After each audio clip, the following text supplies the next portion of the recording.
Right, it's 11 o'clock, so we'll make a start. I have to start by reading out this statement. I am obliged to inform you that this meeting is being videoed. Members of the public are entitled to record the proceedings and are requested to give prior notice so that any additional measures that may assist can be put into place. Any member of the public who has any concern should raise them now. Right, moving on.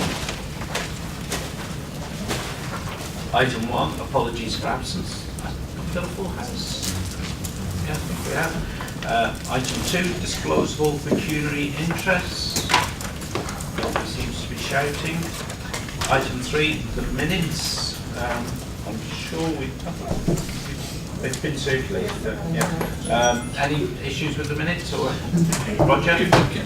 If I can, Chair, it isn't a matter arising, but I went on the web to look at the minutes, and on the web, public access, there's no copy of any of the questions or replies that were made to the last cabinet meeting. It makes reference to the questions, but the actual questions and the actual replies are not there. How do members of the public have access to the questions and answers that were given in the public session of the cabinet? I'll leave you to say. Yes, Mr. Speaker. We never do. This is how they are always minuted. But if a member of the public did request a copy, we would be able to give them a copy.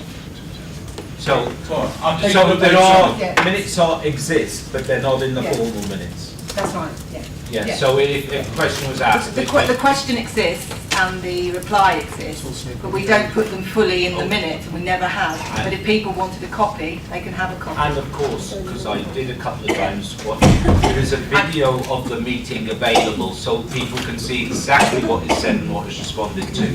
And I did watch it once, but once was enough looking at myself. And also they do go in the actual formal minute book. They go in the minute book Yeah. to look back on Yeah. decades to come. Okay. Well, I won't progress it, Chairman, but I think I would request that it is looked at, because as a public record, it's there for years to come if anybody wanted to see what they were. And I have just confirmed that. Yeah. It does go in the minute book, public record, look back on decades to come. Okay. Right. We'll make sure we understand how that all happens. Right. Moving on. Public question time. There is a public question. I think you probably all, have you all got a copy of it? So, right, well we will make sure we circulate it out so everybody understands. It's from Stephen Malloy, and I'll read it out, but it is a bit complicated. The Treasury strategy at agenda item 7 refers to the acquisition costs of Marble House and provides a figure of 4,160,000 on the 26th of February 2016.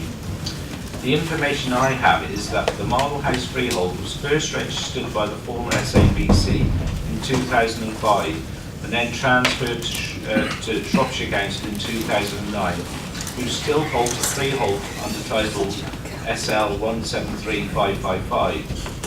Assuming that the acquisition costs involved buying back the lease, may I ask, 1. When did Mayslands Limited and Arringford Limited take out leases of the property?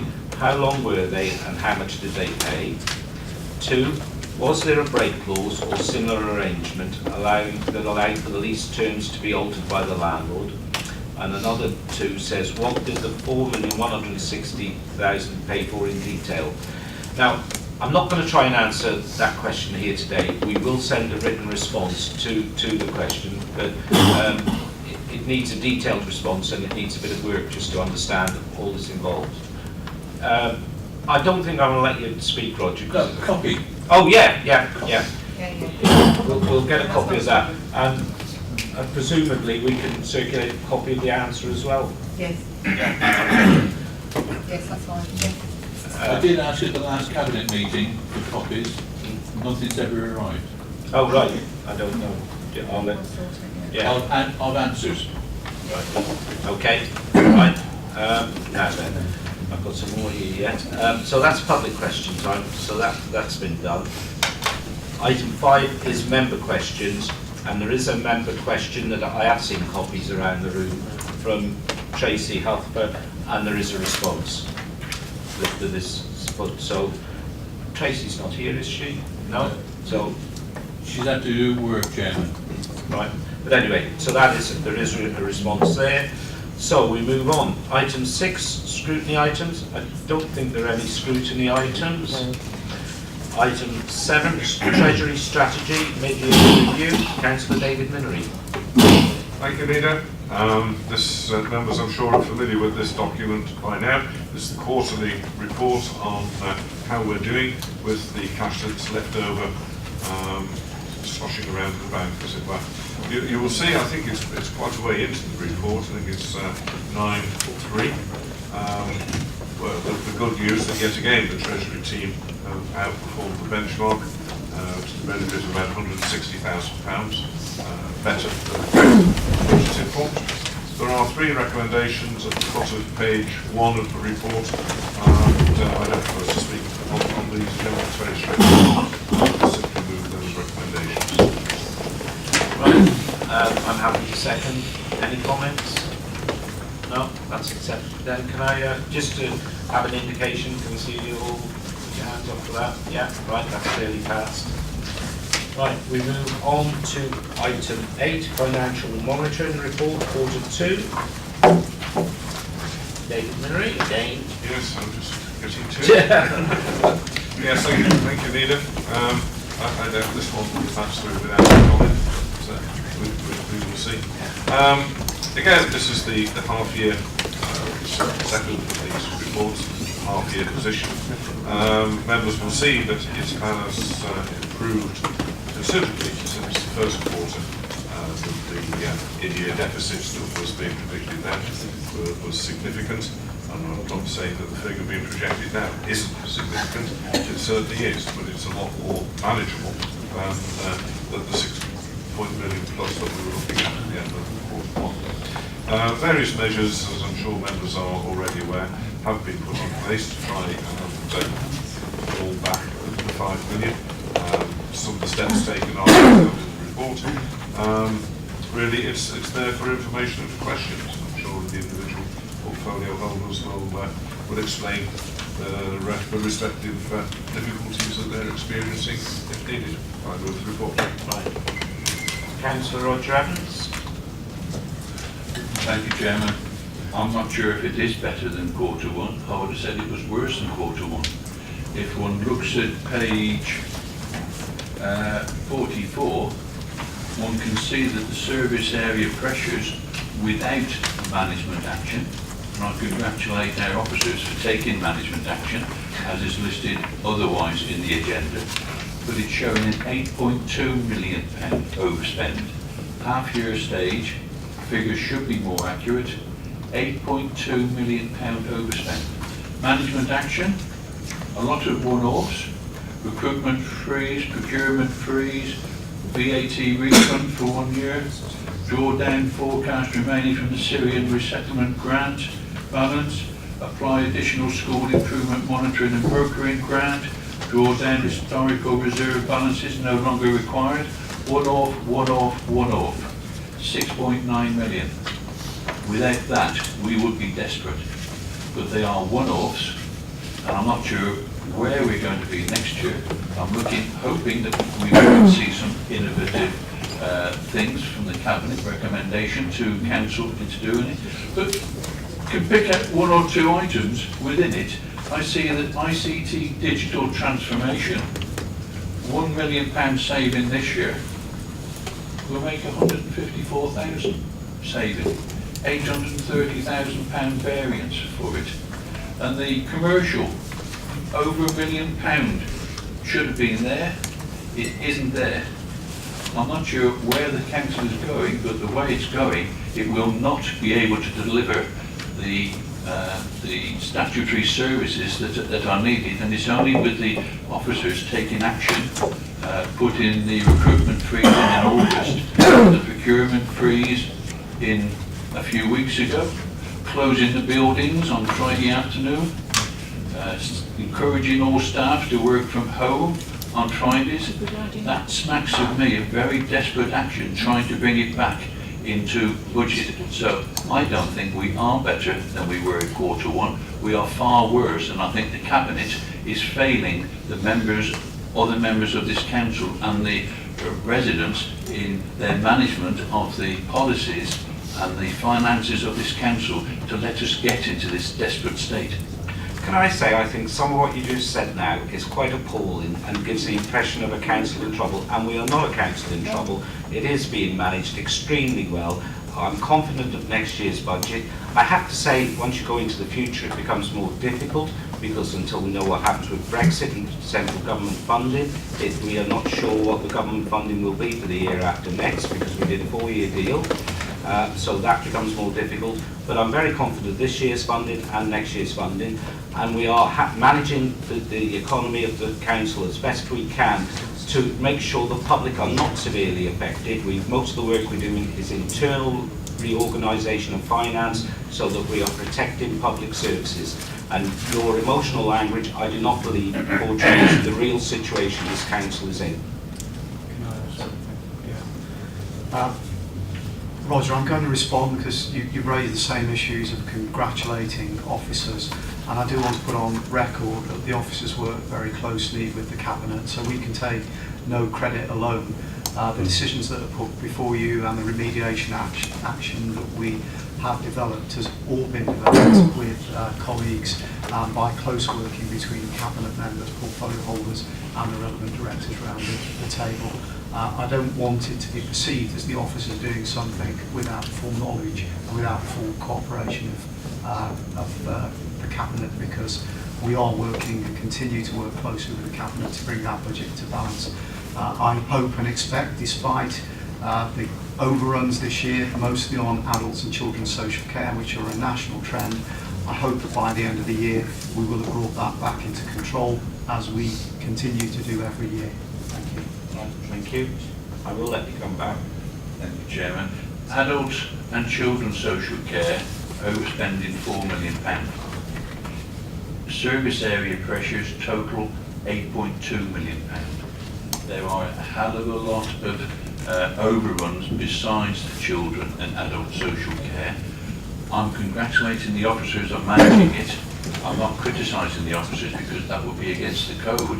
What I'm saying is that to put the policies in place and managing the accounts is not good. And I refer to the member question where we are actually charging young people to use a facility owned by the council to deliver mental health services, which everybody recognises is desperately needed. We're charging them, which is a publicly owned building, raised and done and put in place by public funds, not Shropshire Council, and we're charging them rent for it.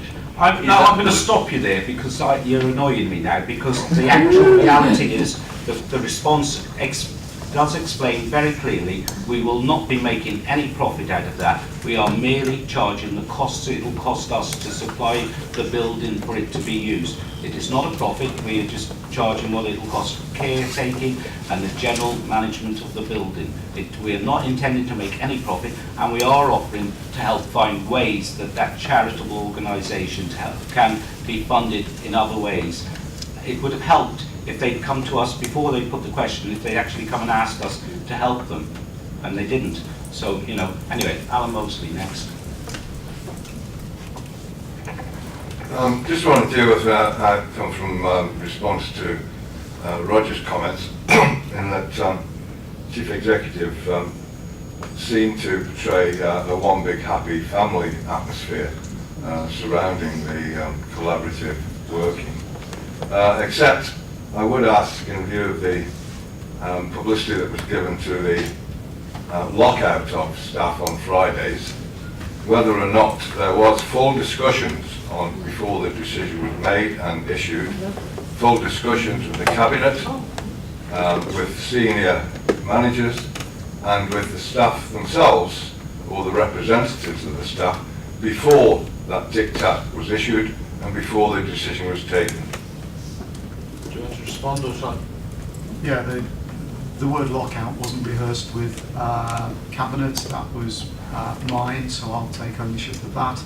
But the principles of getting staff to work from home, working towards digital transformation, more mobile and agile, that was worked out with Cabinet directors around the table and has been cascaded. As we said in that communication, that was a start point.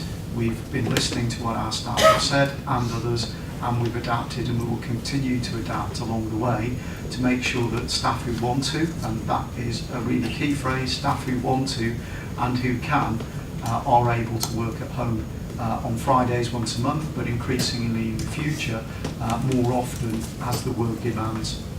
Already that's flushed out staff that don't have the right kit, and we're doing something about that, and it's flushed out staff that have particular needs and can't work at home, and we are looking at how we accommodate that. So overall, it's been a success in moving us towards a more digital, mobile workforce, more flexible, and reducing the overhead costs on buildings so that we can put more into frontline services. So I make no apology for where we are with that, and it was a piece of work that was developed around the table between Cabinet and directors. And if I can refer to the report that which didn't end up going to the last council meeting, but will go to the next council meeting about the redevelopment of this building, it is quite clear in that report that for every 10 members of staff, we are only intending to provide 7 workstations, because in the future we do expect staff to work mobile and agile, and there will be a degree of working from home involved in that. And that's quite normal practice, not just among councils, but amongst all commercial organisations as we go forward. That is the way things are going to happen in the future, and we've got to drag this council forward to the future, not keep looking at the past and say, oh, we've always done it like this in the past and that's how we're going to do it. It will be different in the future, and there will be more people who will work from home. And what's the problem with that? As long as they get the work done, and it's done well and on time, I see no problem with that. So I make no apologies on that.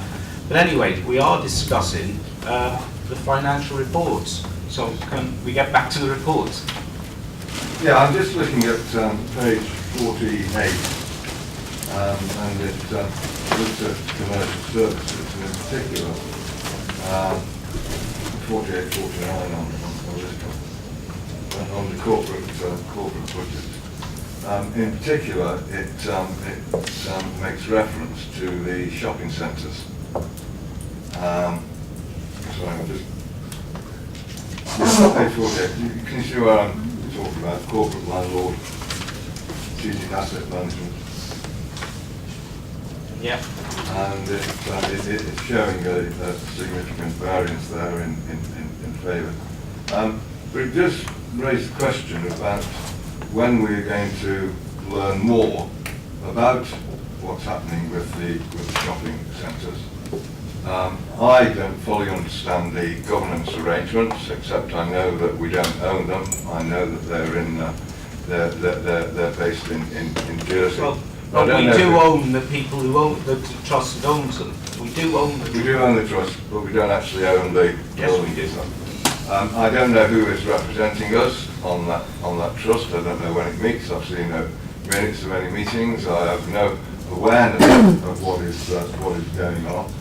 I've seen, certainly, other than what was presented to us by consultants, I haven't seen a business plan of to look at the finances, although finances are referred to here. I haven't seen any investment strategy in terms of refurbishment, in terms of development, or any plans about how the thing is going to be operated. I understand that consultants are busy doing that. But I would like some guidance on when we as members and the Shropshire public are going to find out about what on earth is going on with the shopping centre. I'm also mindful of recent reports by CITFA, who I think are going to revise their codes of practice related to these sorts of investments, because CITFA are very concerned about the levels that local authorities are entering into in terms of borrowing, and also they're concerned that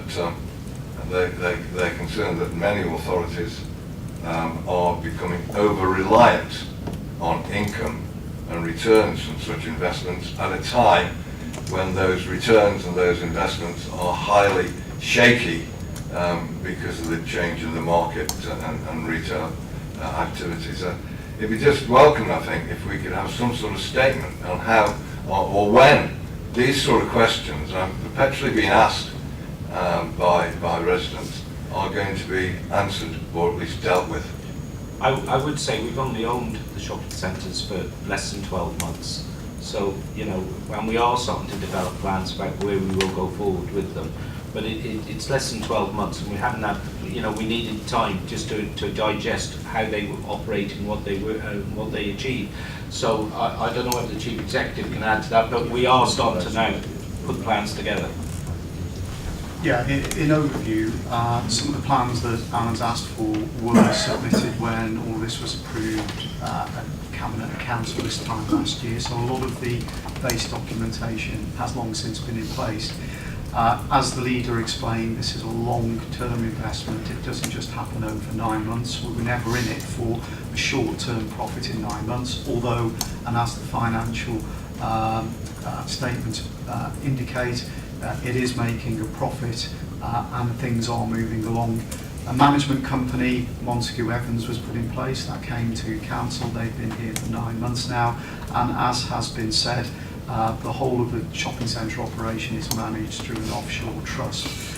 The business plans that Montague Evans are working with are available and can be made available to members. So what I would suggest we do, which I think is what Alan's asking for, we've run recently member workshops. I think it'd be a good idea if we run a member workshop on exactly where we are with the management of the shopping centres. We can do that either early in the new year or beforehand if time allows. I think if you wait till the new year, by then we will be starting to formulate more ideas about where we go forward, particularly with the Riverside shopping centre.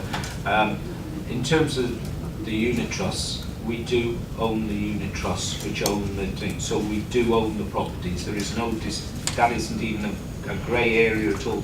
We own the shopping centres, albeit through a complicated management arrangement, but this council do own the shopping centres. There can be no doubt about that. So let's be clear about that.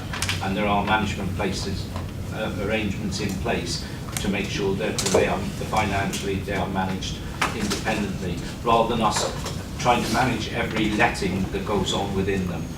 They are managed for us by people who deal with these on a day-to-day basis at a national level. So we've got the right people in place, and I don't particularly want it to be something that at every cabinet meeting we talk about, oh, that shop's become available, who are we going to let it to? I don't think that would be appropriate for the way this council works. This is a financial investment, a long-term financial investment, and we are taking professional advice, and that's the way forward. In terms of what you said about SITFA, the government are looking at the arrangements of councils buying shopping centres, but their main concerns are around councils who buy shopping centres in other areas to the council itself. They're not about councils who buy within their own area, who buy with part of the idea of thinking about place planning and future planning for the areas they represent. It's where they make an investment, say I'm picking this out of thin air, say Oxford bought something in Cumbria or something like that. You know, that's the sort of thing the government are worried about. They're not worried about big councils who buy within their own area with a view to doing things within their own area. We've been perfectly clear about that right from the beginning, and I've said right from the beginning we will not invest in anything outside Shropshire. Shropshire should invest within Shropshire. I think that's it. Yes, Very quickly. Yeah. I think you find that those ideas from SITFA were part of the original code of practice, and they are drawing up a refresh plan, which is the latest news, and I hope I can comply with that. I haven't, of course, mentioned and didn't in the list of things we need to become aware of what is the programme for the bringing onshore of the offshore trust that exists at the moment. We are taking advice from Graham Jacobson, who are our legal advisors on that. They're actually saying, don't rush, take your time so that we make sure we get it right rather than charge it and get it wrong. So we will do it as the legal advice comes through. Right, any other comments on the report? No, right, can I see all those in favour then, please? Thank you. Right, what's that? Okay, so we're on to 9, Quarter 2 Performance Management Report, Councillor Steve Charnley. Thank you, Leader. The corporate performance for quarter 2 of this financial year shows consistency with previous reports. Delayed transfers of care has continued to achieve improvement, with performance are now in the top quartile for England. The number of people being permanently admitted to residential or nursing care has maintained its long-term reduction, as people are unable to remain in their homes and maintain a decent quality of life for as long as possible. Theatre 7, obviously it's a regular feature on this slot, increasing its visitors as per it does every quarter. A couple of areas of challenge that we are addressing at the moment. They are documented in the report. The number of looked after children has maintained the increase which has been reported previously. This increase is a reflection of what's going on nationally, and although there has been a significant increase in Shropshire, the number of looked after children is below the national average. Complaints received, links to highways and waste management have increased. The impact of the weather and conditions of the roads were obviously the main reasons behind that. And interestingly, visitors to libraries have continued to reduce, which maintains an overall pattern which we've seen in recent years and also reflects the national trend. One thing which I think needs recognising is the volunteers who support the services which the council provides. I know in Leslie's area, so outdoor rec libraries and archives and our other visitor attractions, during the quarter, almost 20,000 volunteer hours were topped up, so I think our thanks needs to be acknowledged to those volunteers. But with that, I move the report. Councillor Nick Bardsley. I'll second the report. Thank you, Leader. Just picking up on children's services, it wasn't raised on the last report, but members will surely have not failed to notice that the major overspend on the council's budget is in children's services. And I want to emphasise what the Deputy Leader has just said, that the growth in demand for children's services has been very significant indeed, a good 30% overall. It wasn't anticipated, I don't think it could have been anticipated a year ago, and of course it has added very significantly indeed to the cost of providing the service. It isn't just a Shropshire problem, it appears to be a national problem. We're trying to find out what the main reasons for it might be. I had the opportunity last week, which I took, of conferring with other leaders in terms of children's services across the West Midlands. We all seem to be experiencing the same kind of difficulty. There's only a limited amount we can do to try and keep the budget under control, because it isn't within our purview to say to a child that needs to come into care, you can't come into care. We have a statutory duty. I think the good news is it's almost exactly 12 months since Ofsted completed their major report into children's services, and members remember that we achieved the status of good, which is absolutely not, the majority of councils are not good. Shropshire Council is good. Last week we had another two inspections, one a review of the service, one cutting across not just children's services provided by Shropshire Council, but also the police, probation and so on. And I'm confident that when those reviews are published, that Shropshire Council will come out of it well. So we're doing more than keeping our head up above the water. I think the services are good. I think officers are working extremely hard to deliver good quality services. It's very difficult at the moment because of this huge growth in demand. But I think councillors and the public can rest assured that the services are good, that children are being properly looked after. If we can tackle the budget deficit as well, that would be terrific, but I can't promise an easy solution to that. Thank you. And I don't think there are easy solutions. What I can't get my head around is whether there are more children with real problems, or whether the assessment of how they, is it to do with the assessments? Are they being assessed differently now, or are there really more children? I don't think so, Leader. I don't think the standards have changed. I mean, one factor that certainly seems to be significant so far as rural authorities like Shropshire are concerned is that the drug and alcohol and gang culture that was very much a feature of the more urban areas is spreading out into the neighbouring rural authorities. And if you talk to people in Worcestershire or Herefordshire, you'll hear exactly the same story. Some people will have heard of county lines, and clearly the prime responsibility for tackling that is with the police, but we have to pick up the pieces. Lee. Thank you, Leader. Yes, picking up on the performance report, particularly related to the delayed transfers of care performance, I did just want to highlight, and I'm sure that members of the Cabinet would like to join me in congratulating our Integrated Community Services team in being selected as finalists for the Social Worker Team of the Year award. And I'll be going down to London with those finalists this week. So I just wanted that on record to congratulate them, first to thank them for their consistent hard work in this difficult area. Good luck.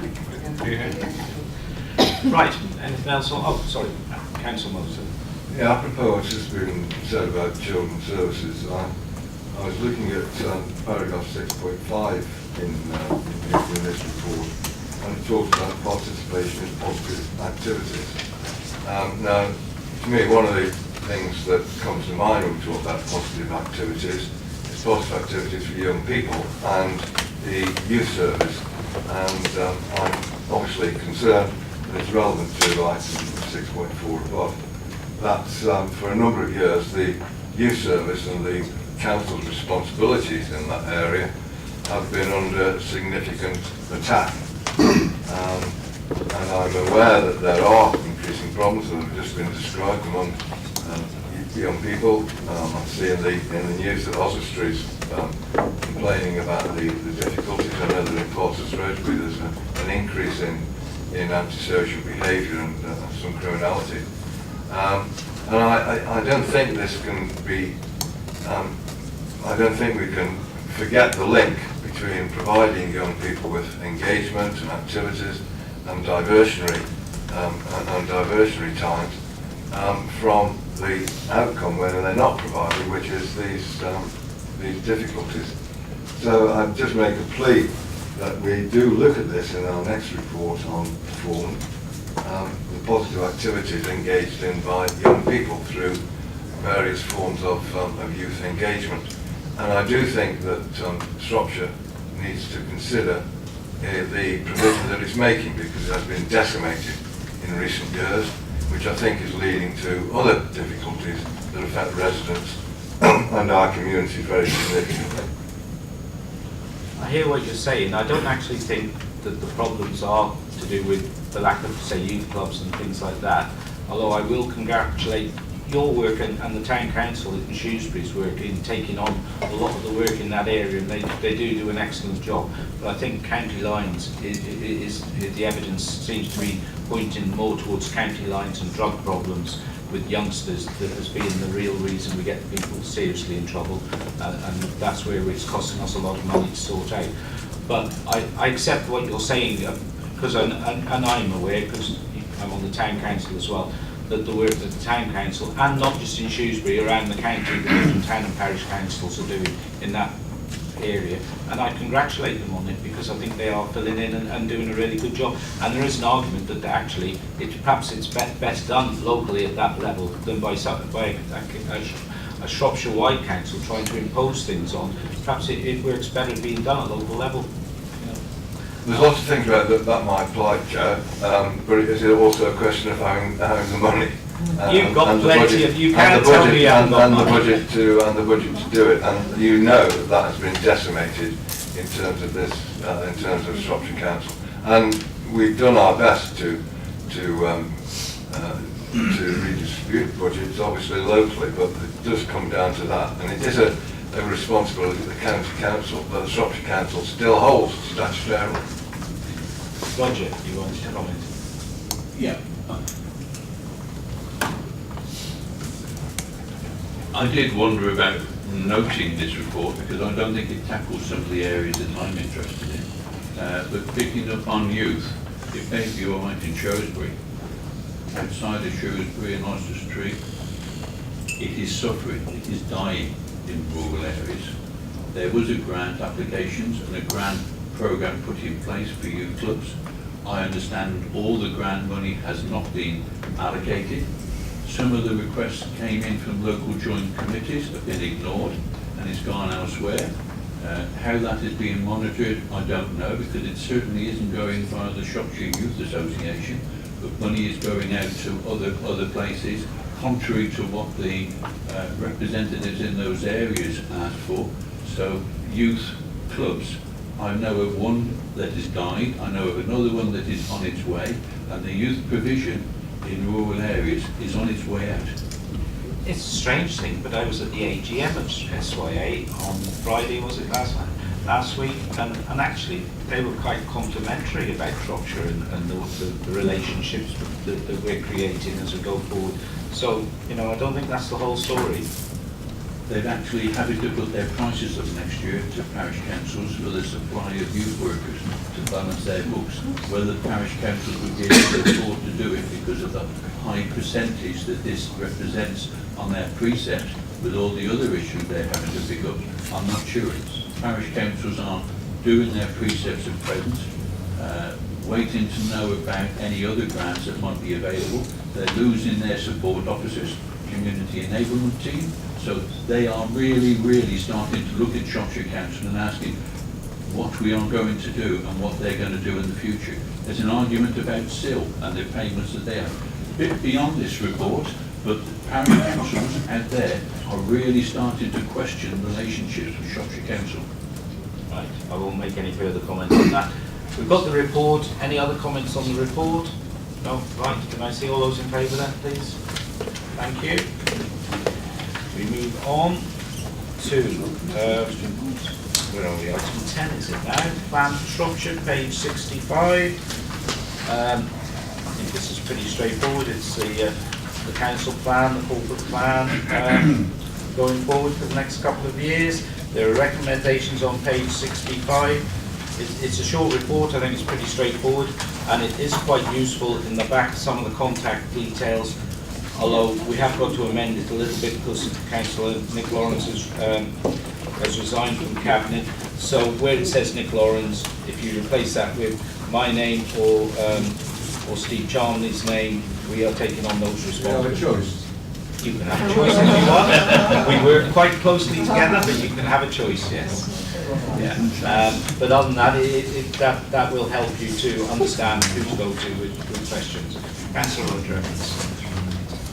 Thank you, Chairman. It's in reference to recommendation C, a request to set up a task and finish group, and it's being passed to the scrutiny committee. Is there any chance of that happening fairly soon? Council made the decision about setting up a task and finish group, and the scrutiny committee actually looked at it earlier this week, 2 months after the request was made, and actually it's going to look at it in January, which is 5 months after the request was made. So I'm not sure of whether asking the scrutiny committee to set it up or the cabinet to set it up. It may need looking at to take it forward, but to go via scrutiny committees and the scrutiny committee do what it wishes to do because it is freestanding and can do whatever. But council made a decision in September and it's going to be January before it is going to be discussed. Is that good practice? I don't think so. The executive can't insist on scrutiny doing anything. Scrutiny, as you say, are independent, and it's for them to set their own parameters on the work they do. This is just a request for them to we're asking them, and it will be there for them to deal with it how they want to. Right. Any other questions on the report? Right, all those in favour, please show that. Right, thank you. Now there is final item, school place planning, Councillor Nick Bardsley. I think Phil Wilson also may want to comment, but shall we start with Nick? Thank you, Leader. Can I just start by reminding members that overall Shropshire still has a problem of a declining school population.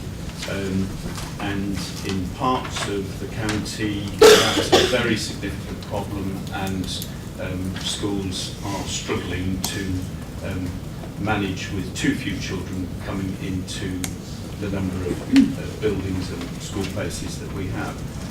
However, there are parts of Shropshire, and this report focuses particularly on Shrewsbury, but there are parts of Shropshire where we have the opposite problem, where there is a growth in numbers, and so far as individual schools wanting extra classrooms are concerned, that has been addressed at the Cabinet meeting at the beginning of this month.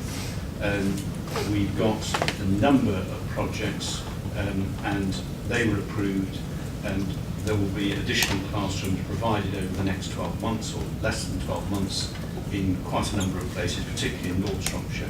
As I say, this report concentrates on Shrewsbury. Phil Wilson is here because I think it's a lot easier for him to explain with the aid of the maps that we've got up how the various suggestions for land swaps and moving of provision in North Shrewsbury are going to work. But if I can turn to section 6 of the report, school place planning in West Shrewsbury, we do need to start the process of looking at providing a new school in West Shrewsbury. And that has to be now governed by the free school presumption process. There's a link there to government advice on that in detail, and again I'm sure Phil Wilson would be only too happy to talk to you for half an hour about how that's going to work. But maybe you'll skip it. But we do need, Leader, to start the first informal consultation phase for a new school in the west of Shrewsbury, and I'd like to move that recommendation, but I think perhaps before we get to that, if Phil could just take you through quickly the suggested reorganisation of primary schools in North Shrewsbury. Before you start, I will just comment. When we're doing the review of the local plan, there were some quite interesting documents about going around the county, and it was quite clear. I think the number of new houses in Shrewsbury last year was 733, whereas Bridgnorth was about 20, Ludlow was about 20, and Shrewsbury is having a big bulk of housing built, and that's where some of the pressure for change is coming from. And it's not likely to slow down, I don't think, for a year or two, because the builders are building like mad, they're selling the houses, people are moving in, and that is creating the pressure. So, it is part of the big picture. Right, I'm going to get out of the way so I can see what you're saying as well. Thank you, Chair. Just really, I'll talk about North Shrewsbury. So if you just look at the map here, we're talking about those ones in the north of Shrewsbury in particular. And the schools we're talking about in particular are Sundawn Infant School and Halsgood Juniors. So you see I've got a plan there of the two sites, and just perhaps draw your attention to the top left in terms of Harlescott Junior. You can see the buildings on the site, but the big green area shows you the land that is on that site. So it's probably one of the few Shrewsbury schools where we have got quite a lot of capacity on the site. If I was to show you a picture of every other school, Oxon, Radbrook and whatever, you would not see a picture like that where we've got spare land. And that helps us to consider what our options are going forward. The one on the bottom right then is Sundorne Infant. So that is the infant school down the bottom. But if I show you the next diagram, this gives you just an indication. This is Corndon Crescent site. Now the bottom left-hand quadrant is the Sundorne Infant site. So that land is there, is for the Sundorne Infant. The rest of that shaded area is actually under a 125-year lease to Shrewsbury Academy Trust. That is one of their sites for their secondary revision in Shrewsbury. They have a second site in Worcester Road in the Grange area, the former Grange Secondary, and that site is the former Sundorne Secondary School.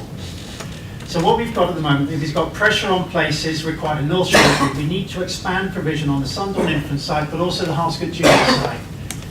Now it's very hard to see from that the ability to expand provision by 3 classrooms on that infant site is very, very limited. We could do it, but it really would condense the capacity there. I'd hope we'd be looking forward into the future what our options are. What we've got allied to this is really just in terms of what's happening with the secondary school, the academy. They have a new trust board. They have a significant revenue deficit, and they are under close scrutiny from the Regional Schools Commissioner. They are looking to move provision onto a single site, and their preferred site is that Sundorne site, the Corndon Crescent site. You cannot see, but over on the left-hand side of their part of it, they are actually building some temporary buildings on tennis courts there. So their aspiration is to consolidate provision onto that site. So when I talk about what our options are for this particular provision, we have got an option here. If we've got a 125-year lease for that piece of land, a 125-year lease for the land at Worcester Road site. There is a conversation, and we've got a conversation going between the Trust, the Regional Schools Commission and local authority about a possible land swap. If we were to release that Sundorne Infant site, we get the Academy Trust to relinquish the Worcester Road site back to the local authority. We then have a site to do something with. We could dispose it, realise that capital receipt. We could then use that capital to invest in expanding provision on the Harlescott Junior site. You can see the site is much bigger. So that is an option. At the end of the day, it's in our gift to actually, we just look at what we do with that site. I'm reporting to members that it will be very difficult to expand provision on that site as is. I think the option of possible land swap to then consolidate onto a single site for the infant junior school and for the academy to operate on a single site, because all of the revenue efficiencies that affords is a consideration we want to put before Cabinet in the new year once we've finalised these discussions with the RSC and the Academy Trust. So it's really just to present in terms of what that option is in terms of North Shrewsbury. And if you leave that up, just so members understand the geography, that is part of the Featherbed Lane area site. So we're not talking a million miles away. They're quite close to each other, the sites involved. I know it's Featherbed Lane which comes right. There is access to the school from this side. Yeah. What I would say, sorry. Yeah. And there's a lot of support for both the Trust and the governing body of the Horwood Federation. So there's a lot of support in the community as this being a solution to, and a long-term solution to the education provision in North Shrewsbury. Right. Now, if we stop there, so on that, any questions on that, or is everybody understand and happy with that? Right. So then we'll move on to the next part then. About the west of Shrewsbury. West of Shrewsbury, so I can take that down to that. So what we've got, so these are the schools in the south and west of Shrewsbury. So we've dealt with, through the recommendation to Cabinet on the 7th of November about the 10 schools we're dealing with in terms of expanding provision. We have dealt with Mearside Primary and Meal Grace Primary. We are putting probably another 6 or so classrooms on there, which is dealing with the short-term pressure we've got in places in the south of Shrewsbury. But coming over the hill is really the pressure we're going to be facing in the west of Shrewsbury.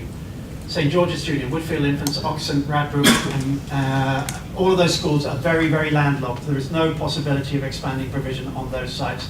But what we have got in Bow Brook is a parcel of land there which is section 106. We've got 7 hectares of land available to us.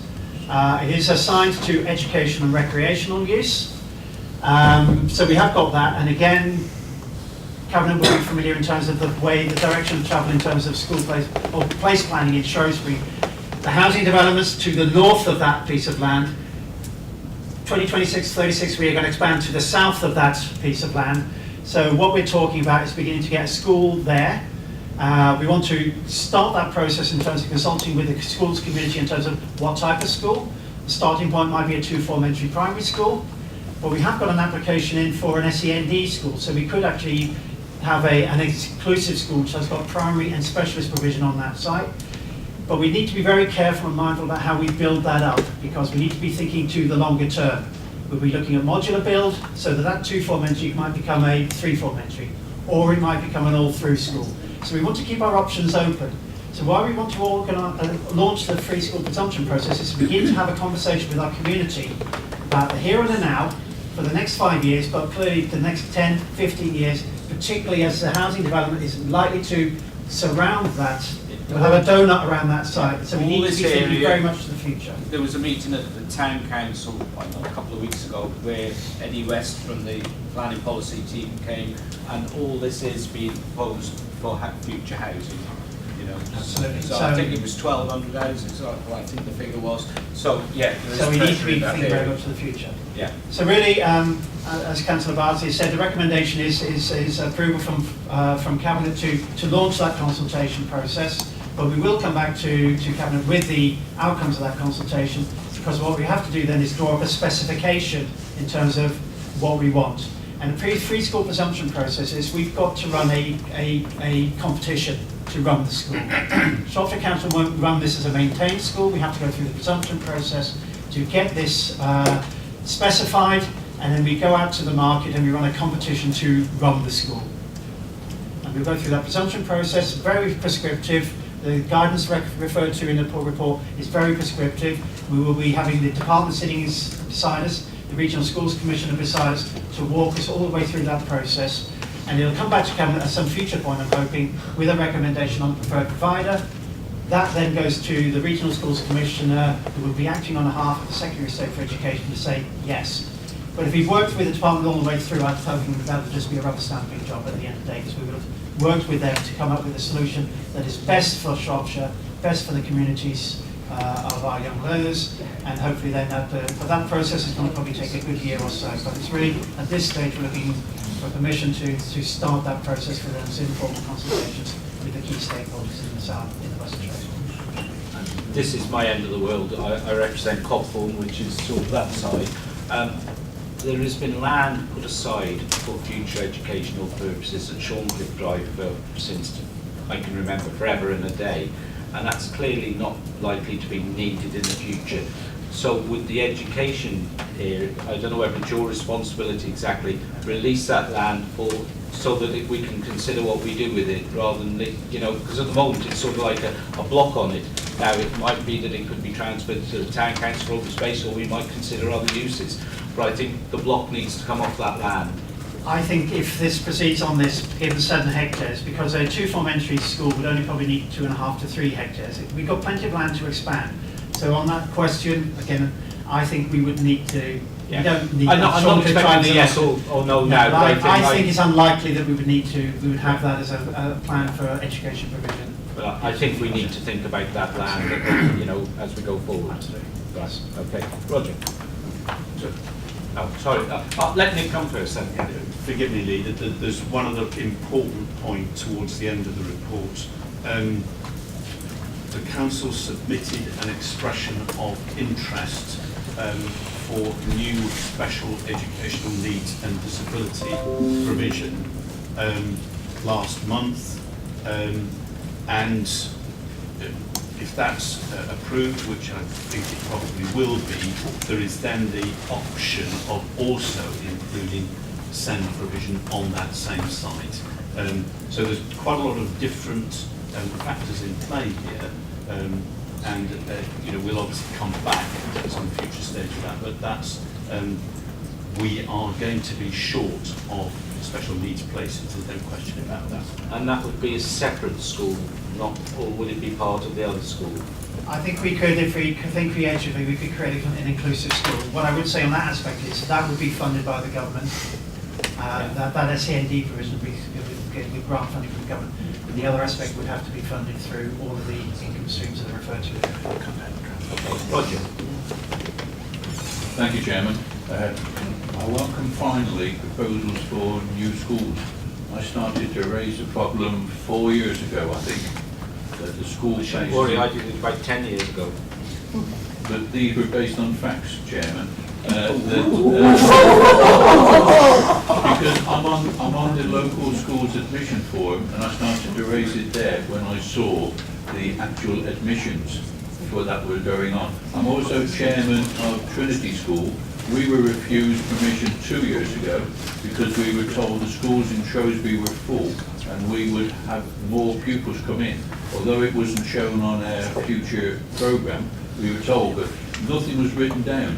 I've been asking for some time, and as a member of a planning committee before now, I have asked questions about development and contributions towards schools, and I've been told we don't need it, education is doing it all right. Copthorne is one site which was reported in the press and the planning permission there 18 months ago, maybe now. Raised the question there about where it was going. I can tell you now, Roger, discussions about this site have been taking place for the best part of 10 years since this unitary council was formed. Councillor Peter Adams, myself and Councillor Roberts have been involved in discussions for years and years about education at this, with Bill and other people. Well, yeah, I understand, but also I've been present when head teachers have been asking about catchment areas in Shrewsbury. Some schools are full and they say the catchment areas in Shrewsbury for primary schools need to be looked at. But secondary schools, and I notice that is maybe still being thought about, but in the south, as you will be aware, in the southwest of Shrewsbury, secondary school places are at a premium. Children are having to be moved from the south to the north of Shrewsbury in order to get the education that they need. So I congratulate this, but I think it's much too late. We should have been doing it, whether we were or not, whatever. We should have been doing it some time ago. So yes, we do need to move. The work has been going on for years on this. Councillor Kevin Putt, do you want to come forward? So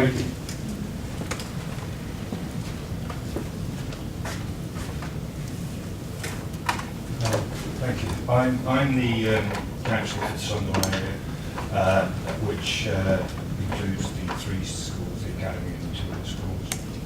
We met on an AGM last night, Governor's AGM, spoke about this. Although there's no sort of official fee to come forward, I think the idea was to wait and see more detail.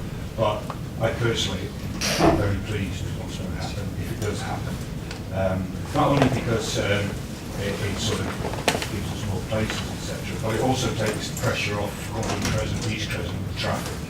Because being an academy, of course, most of the children will be walking to school, and that's been a major priority as a councillor. And I hope we can take the opportunity at Featherbed Lane to find some sort of a system where we can take the pressure off the traffic on that road and keep the kids safer as we've been trying to do so. So on the whole, well, we do welcome this. I think it all makes sense. The only thing that puzzles me, and it's almost dangerous territory to go in, is why there will be 2 schools on the same site and we don't combine them into 1 school. But I know that's dangerous territory and people are precious about their schools. But I don't know if there's, is that a thought? Sure, we're a federation. Yeah, but So it works as 1 school. The only thing I would say is if the amalgamated became 1 school, it's to do with the revenue funding. Oh, I see. Each school, within the national funding formula, each individual school receives a £110,000 lump sum. If it becomes 1 school, it gets 1 lump sum. So there's a method in keeping them co-located for the time being. Right, I understand. Right, I'll keep quiet on that one for the time being. Right. Okay, so anything else on this report, or everyone accept the report? I think it does make sense. And you'll come back in due course with progress? Yes, of course. Right, okay. All those in favour then? Right, thank you very much. I think that's it. Thank you.